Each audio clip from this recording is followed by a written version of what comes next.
Chyngyz Aytmatov was a Kyrgyz and Soviet author who wrote in both languages, Russian and Kyrgyz. He is the best-known figure in Kyrgyzstan's literature. He was born on December 12, 1928 in a small village called Shikir, the foothills of the Tian Shan Mountains near the Chinese border. Raised up in a multicultural family with a Kyrgyz father and Tatar mother.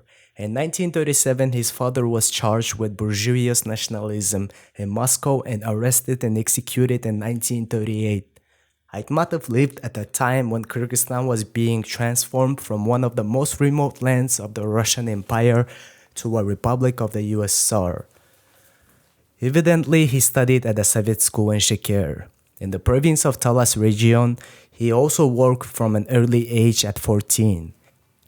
In 1956 to 1958, he switched to university at the Maxim Gorky Literature Institute in Moscow. For the next 8 years, he worked for Pravda. His first two publications appeared in 1952 in Russian. His first work was published in Kyrgyz was Akhjan. When translated, it means white rain, was written in 1954. And his well-known work to the world is Jamila. Jamila appeared in 1958 and was a big success for Mr. Aytmatov. One of my favorite quotes from his words are, "The hardest thing for a person to be a person from day to day." He believed that working on yourself every day is the key for success. He was described as a magical socialist-realist in the Russian press. He was able to combine elements of Kyrgyz folktales and epics with formally traditional Russian realism. A communist true believer, he never shied away from exploring and exposing in his prose the darkest aspects of Soviet reality. He was not a political dissenter, but posed an honest heart and melancholy, philosophical mind, intended to attribute the shortcomings of Soviet reality not to the evils of the political system, but to inherent flaws of human nature, which the system was expected to correct. But until that day happy arrived, he tended to show the world as he saw it, full of bigotry, cruelty, sexism, patriarchal brutality, and general lack of harmony in the way people treat each other. All this is punctuated by beautiful scenes of human kindness, wisdom, love, and devotion, set against the background of the stunning Central Asian landscape which he poetically evoked.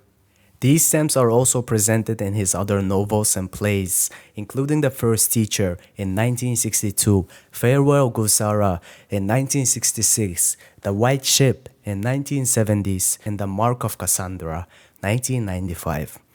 In addition to his literary work, Aytmatov was Kyrgyzstan's ambassador to the European Union, NATO, UNESCO, Belgium, Luxembourg, and Netherlands, and spent many years in Brussels. Chyngyz Aytmatov died in a clinic of the German city of Nuremberg on Tuesday, June 10. He was 79 years old. The reason for the death of the writer, the PA agency called pneumonia. Aytmatov was taken to the hospital Nuremberg Sud Clinic on May 19, 2008 with a diagnosis of renal failure. Earlier on May 16, he was urgently hospitalized in Kazan. From there, he was transported to Germany where he rested with the world. Several of his stories were turned into popular movies. Aytmatov was working on the set of the film based on his science fiction-infused philosophical parable The Day Lasts More Than 100 Years, when he was stricken by his illness.